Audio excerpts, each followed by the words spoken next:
I mean, I suppose I could start with telling you all how I actually got involved with this exhibition. So the exhibition, as we know it, first began with the name the African American Experience in the Adirondacks, and this was actually born out of a inquiry between the Adirondack Experience, where I now work, and the Wild Center in Tupper Lake, which is more like a mix between a natural history and a zoo type of museum cultural institution. So these are two of the largest, museum and cultural institutions in the Adirondacks. And during the pandemic, they asked the question, why have we not been able to diversify our attendees and our membership as much? And they surveyed Black and Brown communities in and around the Troy, Albany, Utica, and Rome areas. And a couple of things actually came out of that survey.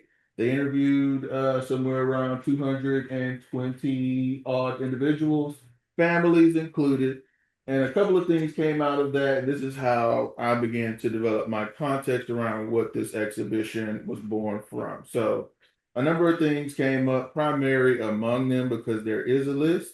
Um, Perceived safety while driving into the Adirondacks, either driving while brown or driving while black, which goes hand in hand with the lack of cell service and just the not knowing whether or not their safety would be guaranteed going to this place that is often, if you're in Utica, the Adirondack Experience is 2 hours away.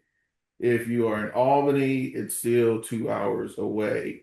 So, where in that journey does that safety start to become a concern? Generally, beyond places like um, Lake George and Old Forge, which is as far into the Adirondacks, at least these families that were surveyed in 2020 would go. And then, above all else, they told the surveyors that they did not see themselves in Adirondacks. Um, the director, David Kahn, to his credit, knowing people like Dr. Alice Payton Green, who some of you may know of from her many projects and demonstrations here in the Albany, Troy area. Um, and Amy Godine, who's a historian who's also working on this project, and her research into the North Elba Garrett Smith settlements called Timbuktu, as we may know, and then the Sally Svensson book of the Black history of the Adirondacks, affectionately titled Blacks in the Adirondacks, knew that okay, there's not only current Black presence there, Alice Green notwithstanding. But there is this history of Black people going as far back to at least the 18th century there in the Adirondacks. So it was at that point he took up the mantle to actually instruct the Board of Trustees at that time and now impress upon them how important it is for the Adirondack Experience to do this exhibition. So, to give you a little context about the museum itself, started in 1957. This is a 220-acre campus, and it was the funds for this campus came from its founder Harold Hochschild, who is a somewhat wealthy person. Hochschild, interestingly enough, the funds for the museum, its collections, or what have you, actually came from a copper mine in what was then known as Rhodesia. And this is a study that was done by the institution itself. So knowing that there is this thread of Black presence in the Adirondacks going as far back as the 18th century, the museum coming to terms with the fact that its founder itself and the funds and the capital used to purchase the land that then became the museum has partly owed its actual existence to black labor in the hands of black labor in these colonial projects. Felt like okay, it's time to do something substantial. So then became this effort to actually conceive of this organization, this exhibition. I'm sorry. Dr. Alice Payton Green was prior to her unfortunate timely passing on the advisory board, really advocating for this exhibition in its highest form up until her final days on the project. And then they sent out a contract for a project curator as a lifetime member with the Association of African American Museums. We received these contracts, and you apply to them, you don't. I did. Came, heard the story that I told you all just now from David, and was convinced that this was the right exhibition for me to take on as a museum professional. And the fact that it will be a permanent exhibition, the fact that it does come with this multi-million-dollar price tag, means that the museum itself is putting real resources, material, monetary, and otherwise, into actually presenting this story via this exhibition in the best light as possible. So a few things have come up in terms of how this exhibition has been conceived.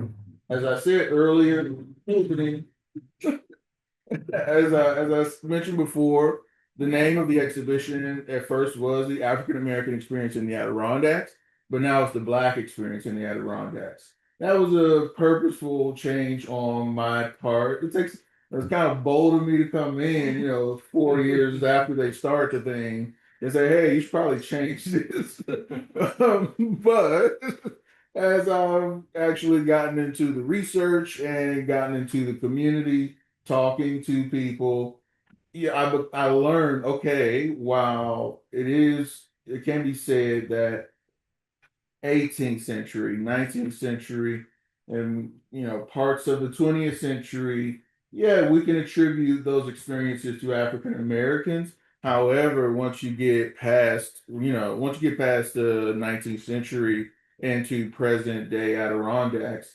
there are these pockets of Black people throughout the African diaspora contributing by way of their labor, by way of their art. And we'll talk about people like Takese Walter, who's an artist as well, who is collected by the institution, as well as just people who come from different backgrounds that are not exclusively African American. Some people are having this conversation in the Adirondacks, like Brian Briscoe, who's an artist and co-owner of I forget the name of that organization. There's a farm that he owns and runs in Saranac Lake. Brian, do forgive me. But he's mixed race, so he straddles this racial identity, and it comes up in his work. It comes up in how he sees himself within the context of being Black in the Adirondacks. So I brought this to the exhibition team and really impressed upon them how we are not just talking about the African American experience here anymore. We're talking about a much more broader Black experience that runs the entire spectrum of this political racialized identity that we all know as Black. Right? So we can go into actually some of the key objects that you all absolutely will see toward the end. I will make a, pitch to people here as well as those of you online to actually get involved by way of spreading the word and helping us to acquire objects. Because what you will see here rather, will be a small sample size. And I'll talk about some of the people who are associated with these key objects because they are truly among some of the more special objects which tied them to the Adirondacks in unexpected ways. So let's go to the first slide, please. All right. So what you saying? Oh, I just said, look at that. I'm making your point for you. Oh, I appreciate it. So actually, what we're seeing here is a congressional gold medal, one of the highest order that was issued to Roland Mary Brown Sr. in 2007. So Roland Brown Sr., who I'll just call Roland Sr. from here on out, it was actually known as the Tuskegee Airman veteran who served in World War II.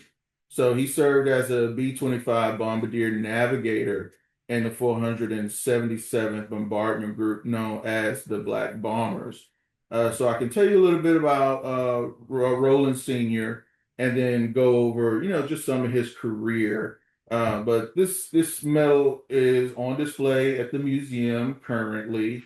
And like some of these other objects you will see, if it's on display, it'll wind up being moved, and I have you'll see an object sometime a little later that I'll have the unfortunate pleasure of moving because of its size. It just is cumbersome. Okay. So Roland Sr. was born in Morristown, New Jersey, right? His family background, he was born on November 2nd, 1923 in Morristown, New Jersey, to Dewey Brown Sr. and Ruth Matilda Steele. He's actually one of three siblings. The names of his brothers were Dewey Leonard Brown Jr. and Edward Howard Brown. On July 25th, 1945, Roland actually marries Ruth Lily Davis and has two children, Gloria John Simmons Brown and Roland Brown Jr. And it's actually Roland Brown Jr. who donates this congressional medal and a jacket, the jacket that Roland Sr. wore, to the museum. So this is, one of those key objects that tells this miraculous story, truly, because you hear Morristown, New Jersey, you hear Roland Brown Sr., you hear Tuskegee Airmen, and you wonder how is he connected to the Adirondacks. And this, I think, illustrates one of the nuances that I want people to at least acknowledge as we talk about objects and how they come to be associated with a geographical location. So there was a name that you all heard me say, Dewey Brown Sr. So Dewey Brown Sr., his father actually made handcrafted golf clubs as a kid in the New Jersey area. And he was known as an avid golfer, wonderful and really, talented from all the things that I've read. And Dewey, his father, um, he he becomes the first black man to be a member of the PGA. So this is, if you're from the South, you'll understand this term. Do tell me if you do not. This is a person who was passe blanc. Is that something that you all, Benita shaking her head, that's not a term you know? Okay, so that's like a Louisiana Creole term where it's what it sounds like. You pass for white. Um, Benita, what is that film where the black girl she passes as white, her mother dies? Oh, Devil in the Blue Dress? Not Devil in the Blue Dress. Um, You know what I'm talking about. yeah, yeah, because she kind of disowns her mom. She disowns her mom until she dies, and then she Yeah. tries to go. Yeah. It's an imitation of life. Imitation of life. I'm Yeah. good. Yeah. If you haven't seen that film, go see it. But it tells a story that is quite similar to Dewey Brown's story. He passes for white up until he's found out. He is then subsequently kicked out of the PGA, and he winds up in Indian Lake, which is the town wherein the hamlet of Blue Mountain Lake, the museum where I work, is actually located. Dewey Brown goes on to purchase Cedar River Golf Course from these two white owners. It's a 9-hole golf course, and his family, Roland, Dewey Jr., Edward, all moved with him.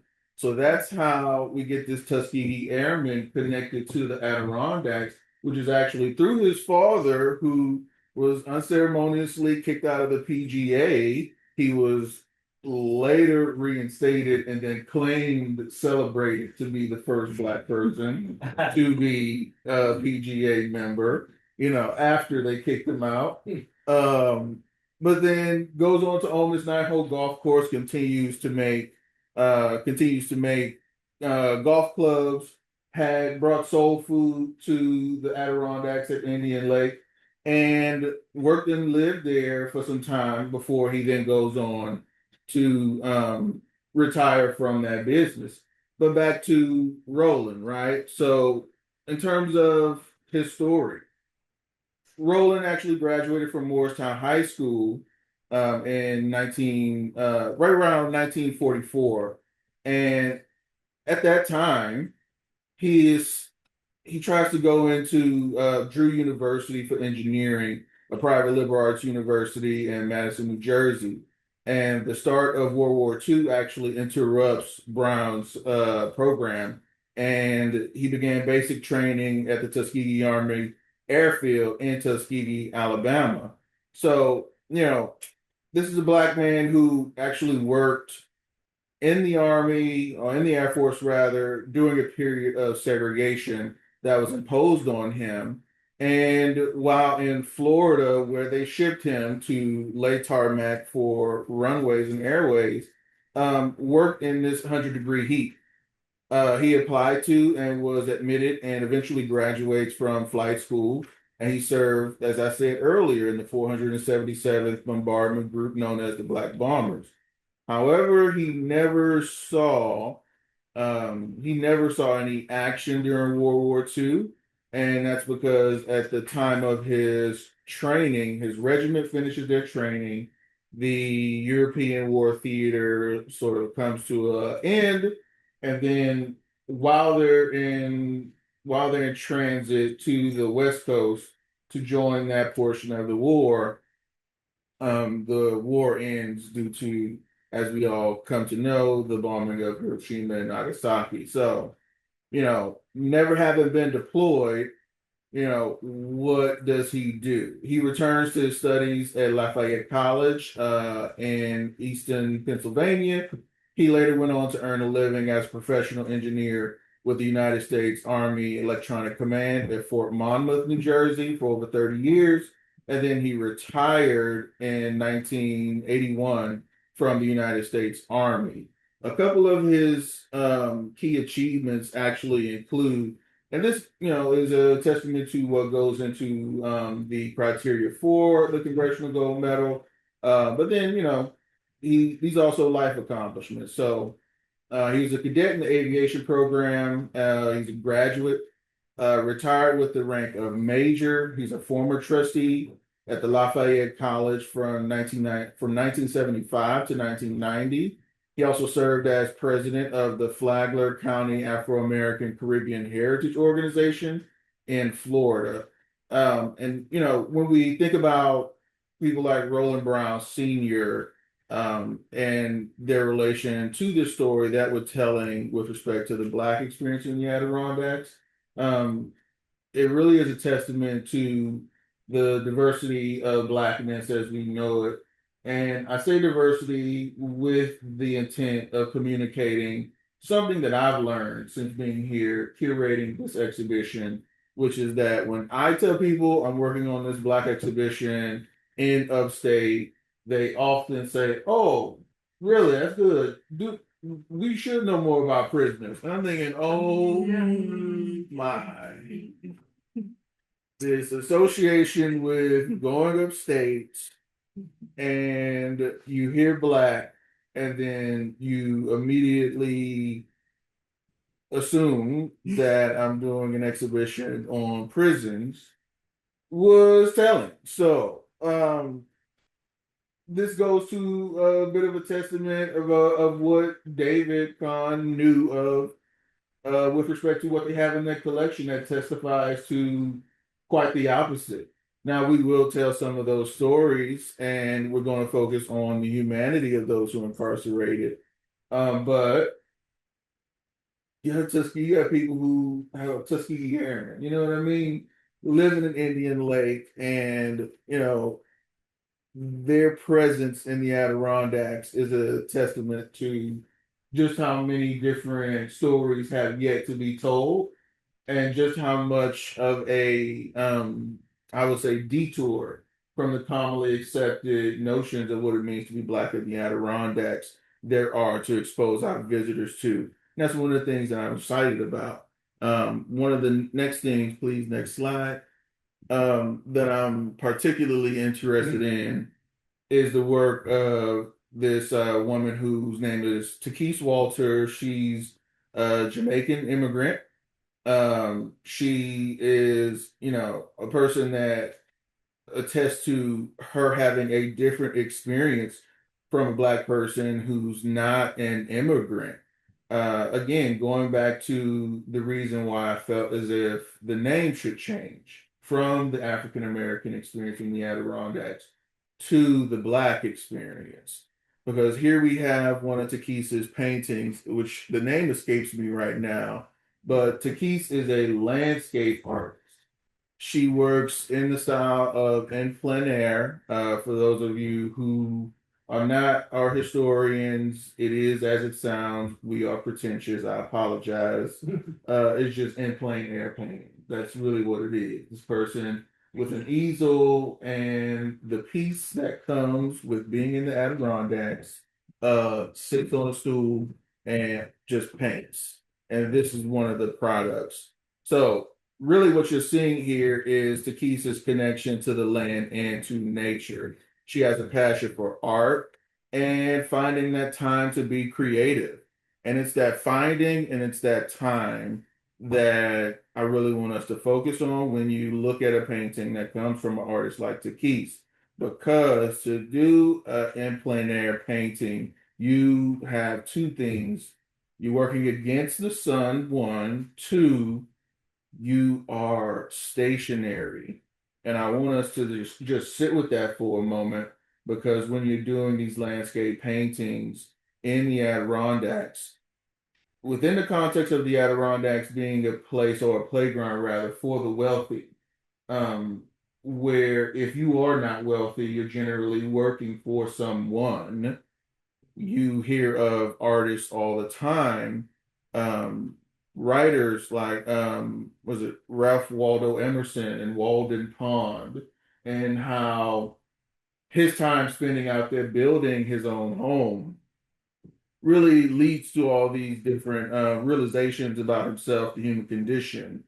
Takis, in some ways, paints within that context as well, a place where she herself can sit absent the sounds of the urban jungle, absent or independent of what it means to be perceived as black in some cases. And it is just her practice, the landscape, and what she puts on the canvas.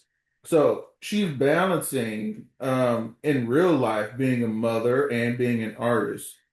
She teaches young people about art.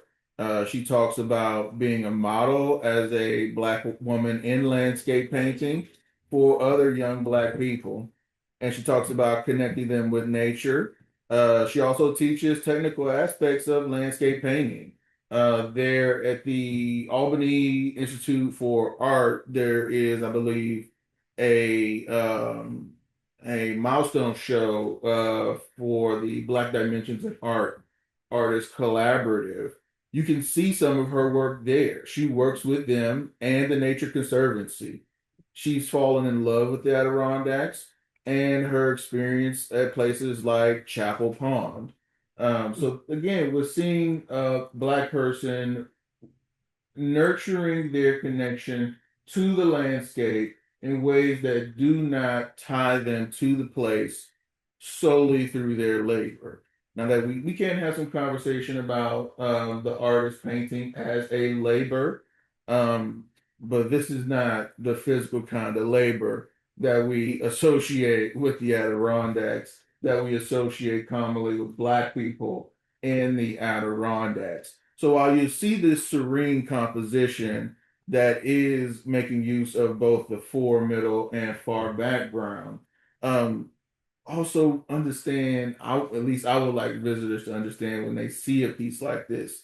Um, One, the gesture, sure, but I would like them to walk away with, or at least sit with, the reality that we all deserve some time to sit in nature, to touch grass, so to speak, to honestly uh, slow down.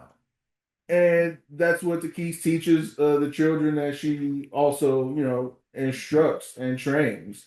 So, there's this Adirondack plein air festival that she goes to as often as she can, but has not been able to participate as an artist just yet. And this is taken from an oral history that we recorded with her about her presence and her experience in the Adirondacks. And it is, again, one of those things where a person like the Keys, who came to landscape painting, forged these connections to the landscape, did not require anyone's permission. And her involvement with the Black Arts and Dimensions, the Black Dimensions in Art organization, is one of those services that she performs to the community. And we're excited to exhibit her work as a part of the artists, the looking at the Adirondacks through the artist lens portion of this exhibition. You had a question? No, I just was gonna add when you finish. Oh yeah, please go ahead. So, I mean, Takis does kind of impressionist work, Mm-hmm. and there, in the 1800s, there were some Black impressionists, and my daughter did. She spent a year in France, and one of her projects while she was there was to study French impressionism. She asked, "Well, are there any Black impressionists?" And the teacher told her there was no way there was ever a Black impressionist during the 1800s, when that there were like five key white impressionists that started the whole movement. And so that challenged us, and it made us go looking for impressionists. And Henry Ossaud, Turner, and there are several Yep. Black impressionists. They spent time in France during that period too. But to your point about the diaspora, Mm-hmm. even then, Mm-hmm. people don't realize that Blacks moved around quite a bit on those Mhm. ships. I'm studying Blacks during in the maritime Mm-hmm. from the time of enslavement right now. And we moved around, fall to the Caribbean. It came up, with ships to Boston and to New York City. So we were back and forth. We were up in the Adirondacks in the 1800s. So, I mean, there may be some artifacts. There may be some family lineages where people have roots from the Caribbean that were in the Adirondacks in the 1800s even. Yeah. So, but I'm glad it got changed to Black, because I did bring that up at some point. Yeah. It's nice to have someone else in the mix to bring it up and because the Keys exist, I think they're more willing to listen. Because if it wasn't for Keys being, there, and us trying to bring it from the past to the present in this exhibit, people who don't know that history would not be as responsive, I don't think. Yeah. But I've spoken to the Art and History Institute when my daughter was working on this project, and I said it would be nice if you guys did an exhibit on Black impressionists from the 1800s to the present. Yeah. And even they said they didn't know of him. So I'll stay on that one too. Yeah, you're good. So, and you mentioned Henry Ossawa Tanner. Yeah. And there's a painting of his called Countryside in the Adirondacks. For those who don't know, Henry Ossawa Tanner, great Pittsburgh based artist, Black American. He, as Benita said, trained in Paris, but then also goes on to become like a canonical artist in American art history, truly. That is one of those paintings that I'm trying to track down.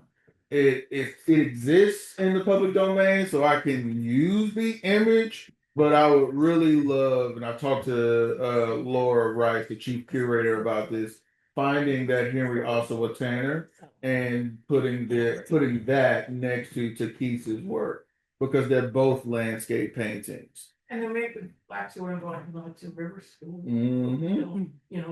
we don't use, we fall to the wayside a lot of times, so. Very true. So do the Florida Highwaymen, who were a school of landscape painters who painted, the countryside in the state of Florida.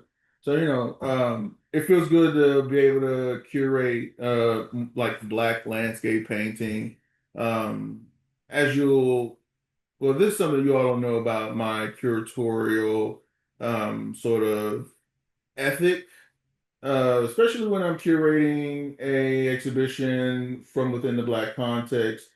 I explained this to David. I would prefer not to exhibit violence on Black bodies at all, and not saying that there isn't, there is an appropriate time for that.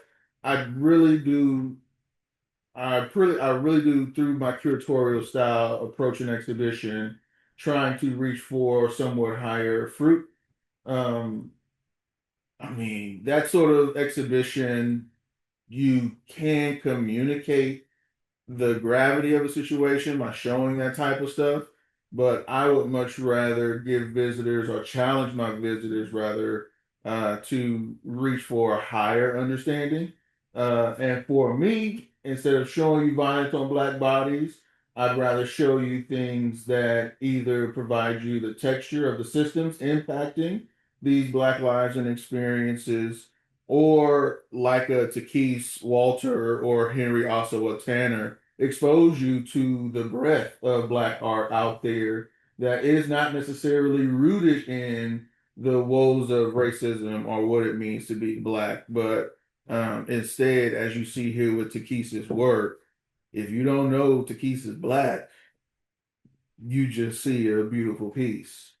And that is how the ethic of what I would like to do as a curator surfaces in an exhibition like what you'll see next year in July of 2027.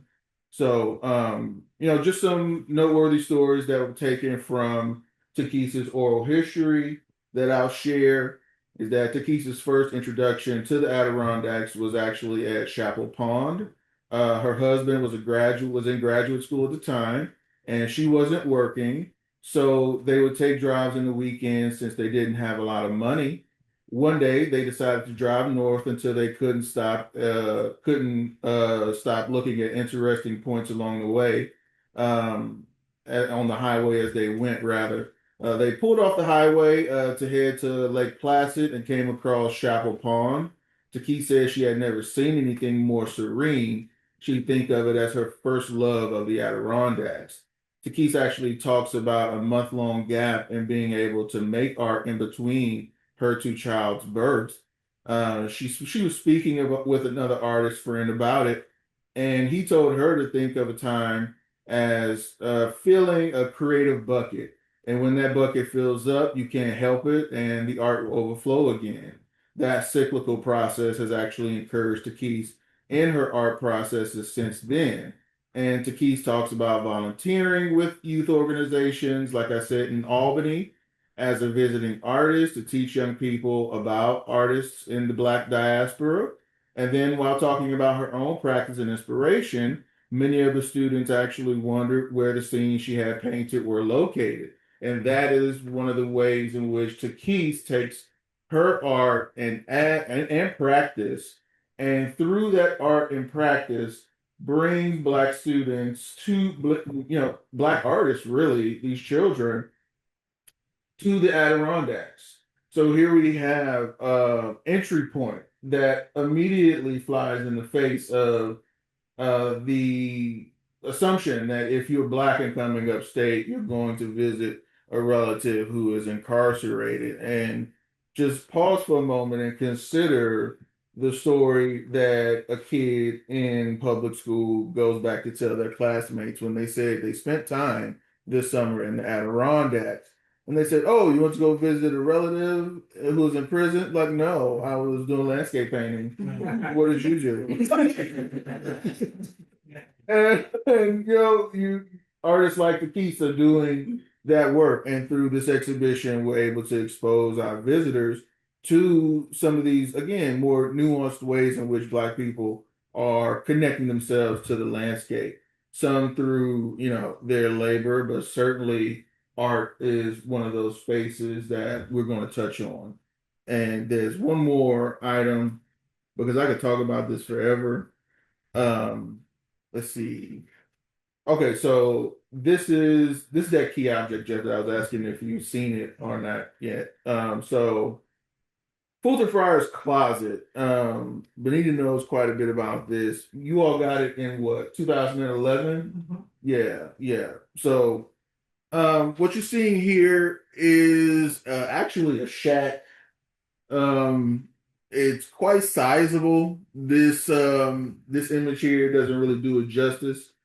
Um, it's but it is still a shack. So this structure was built in 1957. This was the inaugural year for the Siegel Music Colony, including this is the year they integrated. I'm sorry.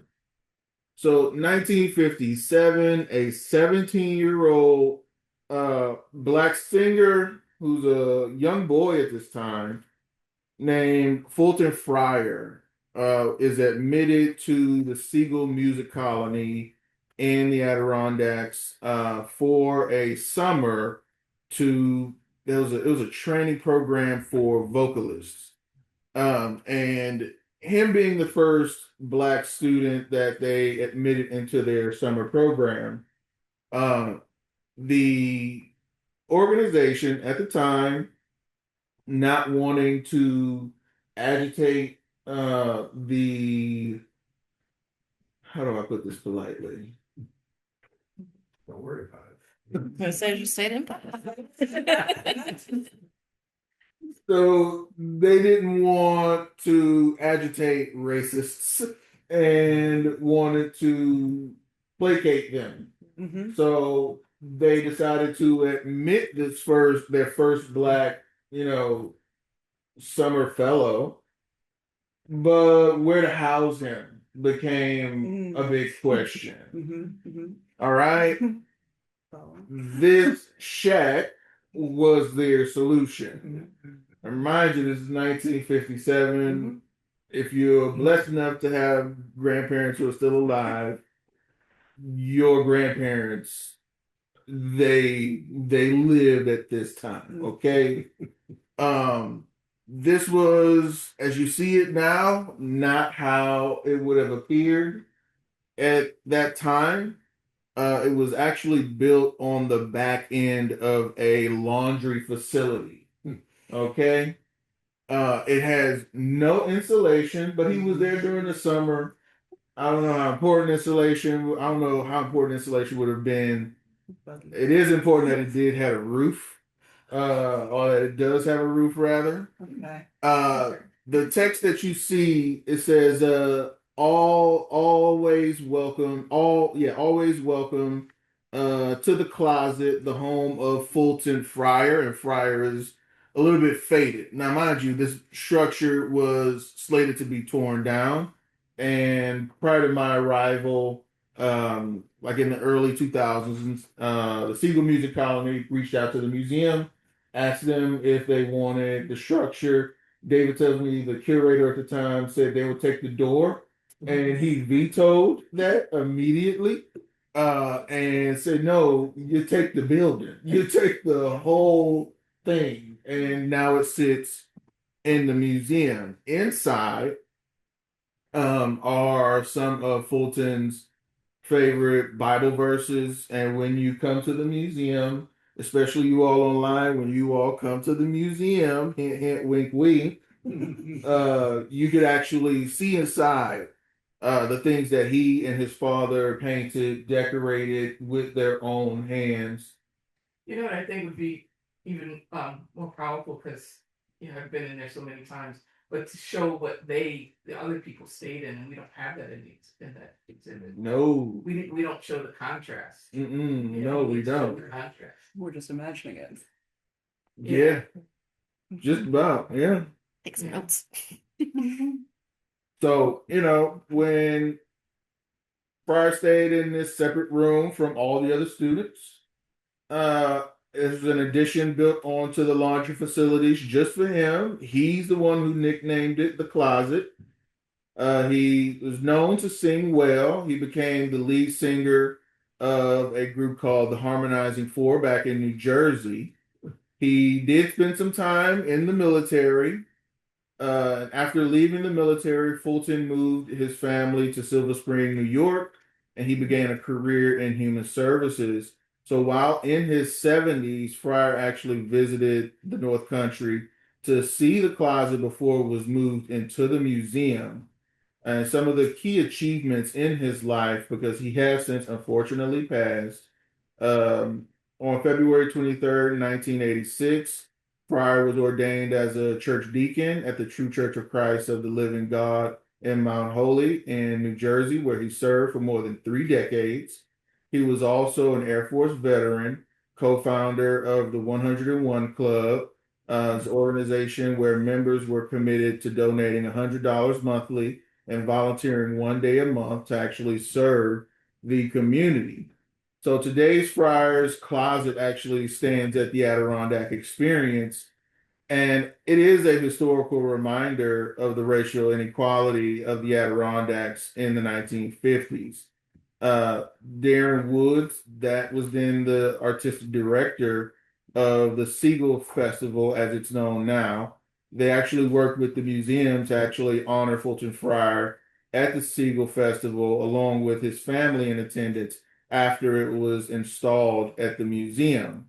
So in 2020, the Siegel Festival Alumni Association actually elected to start a Fulton Fryer Scholarship to be given each year to an artist of color studying at Siegel. There's a PBS documentary that is of course free for you all to see. It's called Remembering Fulton Fryer. It was released in 2023 on Mountain Lake PBS, so you can actually find him talking about his experience in his own words there. But do come to the exhibition. These are some of the key objects that you will see. And as part of the reason why I'm here with the Sanctuary for Independent Media is to invite you all as community members to come out to the event on the 28th, because we are continuing to collect objects from the community. If you have relatives or loved ones who have spent time in the Adirondacks, we want to know about those stories. And if there are quilts, if there are recipes of things that you cooked and brought with you because you couldn't find your particular food in the Adirondacks, as is known, because the options are limited. We want to know about that stuff. I want to expand what the community thinks of when they consider archives. Songs can be archived. People's experiences through oral histories can be archived. If you're an artist and you create art, I absolutely want to see what you all have made, especially if it is a testament to your tie to that landscape or your experience there. Beyond that, I want to thank Ren and everyone here at Sanctuary for having me. I don't know if there's a Q&A section, but I just do want to be mindful of the time and, hand it over to the people in the room or the people online for any questions if you have them. Yeah, we still have another 8 minutes. So if anyone has any questions, let me unmute this side so we can hear you. You can unmute yourself if you're online or here at the table. If anybody has any questions. I do have a quick question. Thank you for sharing that anecdote about the bucket and the art overflowing, which is what you shared. Because I feel like that is one of the things about oral histories that's so powerful, is connecting us, and so we can see ourselves in those stories. How do you plan to exhibit, so to speak, the oral histories? What is your mode of kind of connecting that material to the public? That's a good question because that is a challenge with oral histories. You record somebody for an hour, sometimes two. I've done 3 hour interviews. No one's sitting for hours, right? So taking those, I'm seeing a ledge. So, we're looking at the Adirondacks as and its culture as a inspiration for a sort of meeting space that most of us would be familiar with, like a couple Adirondack chairs with a simulated fire pit, and you sit down and either by motion or selecting yourself, a 2 minute snippet from an oral history will play. And there was some, on that note, there was actually some pushback on whether or not that would translate in the exhibition experience. And I mentioned in the meeting, because the thought was, well, how many black people do you know sit around, fire pits? Maybe a campfire, sure, with fire pits. I'm thinking to myself, I'm sorry, but human beings have been, ever since Homo sapiens discovered fire, we have been sitting around fire telling each other stories. That this is not so much, that's not really a question for me so much as it is a fact of what it means to be a Homo sapien. Okay. So that is an idea that we're kicking around. That's so cool. Also love the Adirondack chair. What's that? I didn't know that was where it came from. I didn't either until I moved there. I thought it was a made up word, you know.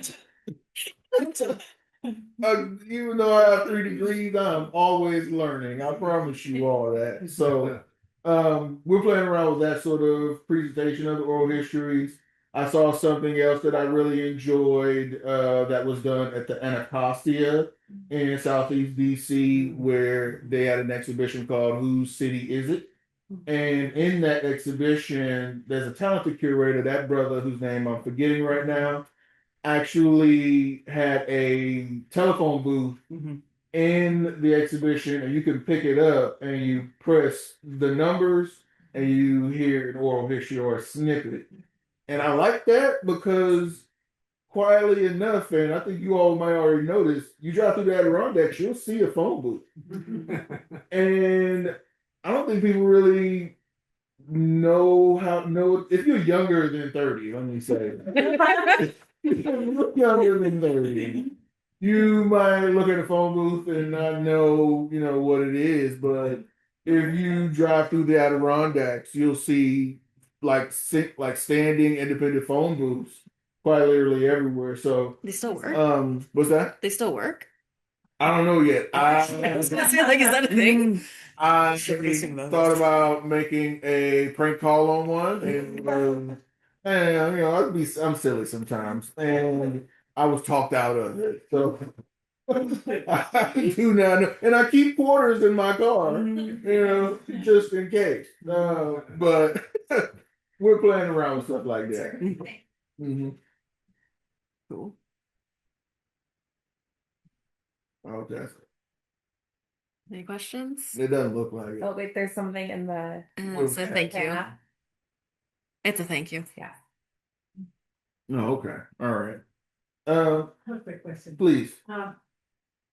This has been a wonderful presentation and you really brought it to life. I can't wait to see it. Mm-hmm. But I do have a question, which is, I understand why you pivoted away from the story of incarcerated people. Mm-hmm. But do you have a way to actually tell some stories or get some artifacts for formerly incarcerated people or people incarcerated now in the area? Absolutely. So we're actually working with, I've been fortunate enough to talk with some families and potentially get from them things like correspondence. One thing that I wanted to focus on with respect to the story of incarcerated individuals was not so much that they labor here in the Adirondacks, but that these are, someone's family members. these are people's parents, grandparents, these are people's children who are incarcerated here. And irrespective of how they wound up in those circumstances, what I'm focused on in particular is how are they maintaining familial connections, being in this place that is synonymous with freedom, with wilderness, but held in captivity. And the correspondence that they share with their loved ones are a testament to that humanity and to that gesture that we often make with one another, whether it's a call or a text. You will understand the desire to reach out to a loved one. And that's what I'm hoping by exhibiting that type of material, we communicate to the visitor.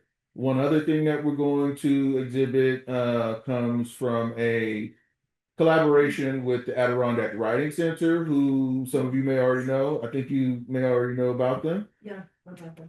So I've been talking with rather Natalie Till and Suzanne Orlando about exhibiting writings from some of those Black people who have done creative writings, whether it's a short story or a poem. I'm going to put that in the exhibition. They also have portraitures of Black people. The artists themselves might not have been Black, but the subject is Black or the artist is Black. Either way, those are artworks that I want to include and look forward to doing that as well. And then as an alternate, not an alternate, but in addition to, I through growing up in the South and coming from a place where prisons are aplenty in places like Texas, I've become aware of the media distributed in these carceral spaces. So I've been combing through archives of prison magazines, and I recently came across this one that was published in the night throughout the '90s out of a press that was in Houston. And in this magazine, inmates would take the self postage mailing letter for subscriptions. For those of you who don't know what magazines are, I'm sorry, but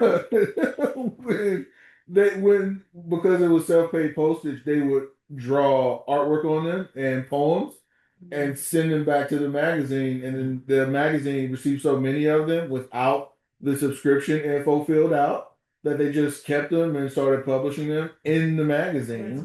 So it's ingenuity at its best. I mean, it's already paid for, so why not? So as they've begun to incorporate Prison Life magazine, these artworks and these creative writings in their publication, I ran across one publication that has a poem from a individual named William Battle X, who was incarcerated at Altoona, and it was in working on this exhibition that I learned about that institution in particular.